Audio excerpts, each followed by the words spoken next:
4 a.m. in the Woods.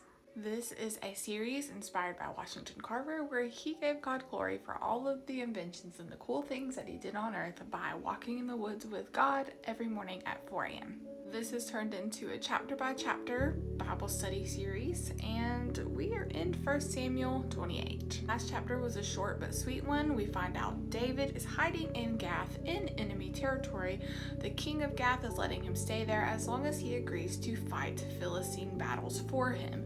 Is David fighting Philistine battles for the king of Gath? No, he's acting as a double agent. And now we are on 28. Saul had taken a break from pursuing David. He found out David was in Gath and just kind of left him alone. At that time, the Philistines gathered their military units into one army to fight against Israel. So Achish said to David, "You know, of course, that you and your men must march out in the army with me." David replied to Achish, "Good, you will find out what your servant can do." So Achish said to David, "Very well, I will appoint you as my permanent bodyguard." So now David is fighting side by side with the king of Gath, the Philistine army, his enemy, the enemy of Israel. Saul saw the Philistine camp. He was afraid and his heart pounded. He inquired of the Lord, but the Lord did not answer him in dreams or by the Urim or by the prophet. Saul then said to his servants, "Find me a woman who is a medium so I can go and consult her." Now, Saul had banished all the mediums and the spiritists from Israel, and Samuel is passed on. He is dead. Saul is so desperate and so fearful that he is turning to witchcraft, which is interesting because Samuel warned him that rebellion, it leads to witchcraft. Rebellion is like witchcraft. Rebellion leads to Satan. Saul at rock bottom. Saul disguised himself by putting on different clothes and set out with 2 of his men. They came to the woman at night, and Saul said, "Consult a spirit for me, bring up for me the one I tell you." But the woman said to him, "You surely know what Saul has done, how he has cut off the mediums and spiritists from the land. Why are you setting a trap for me to get me killed?" Then Saul swore to her by the Lord, "As surely as the Lord lives, no punishment will come to you from this. Who is it that you want me to bring up for you?" The woman asked. "Bring up Samuel for me," he answered. When the woman saw Samuel, she screamed. And then she asked Saul, "Why did you deceive me? You are Saul." But Saul said to her, "Don't be afraid. What do you see?" "I see a spirit form coming up out of the earth," the woman answered. Then Saul asked her, "What does he look like?" "An old man is coming up," she replied. "He's wearing a robe." Then Saul knew that it was Samuel, and he knelt low with his face to the ground and paid homage. "Why have you disturbed me by bringing me up?" Samuel asked Saul. Well, that's a good sign. Wherever Samuel was, he was enjoying himself.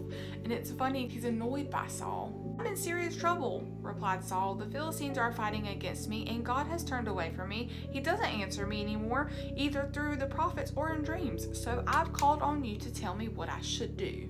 Samuel answered, "Since the Lord has turned away from you and has become your enemy, why are you asking me? The Lord has done exactly what he said through me. The Lord has torn the kingship out of your hand and given it to your neighbor David. You did not obey the Lord and did not carry out his burning anger against Amalek.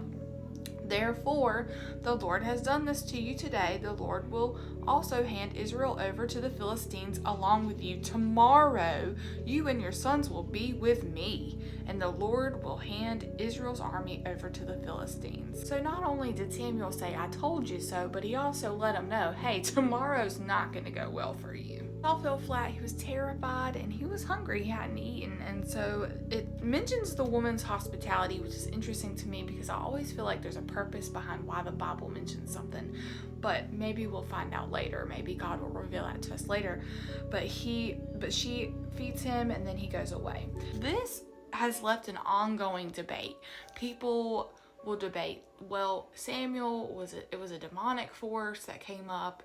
And then some will debate that no, they believe that God let this one instance, Samuel, to come up to deliver that news to Saul and to also to have it here for us for God's glory, as a lot of things are done for that reason. Always that debate that goes back and forth. I'd like to know what you think in the comments. What do you feel like? Do you feel like this instance where the medium brings up Samuel, do you think it's truly Samuel, or do you think it's a demonic influence? In my opinion, I really believe this is God's doing, because of the way the woman reacted. She reacted so shocked. She was like, oh my gosh, like fearful, and it's different. It wasn't like her normal,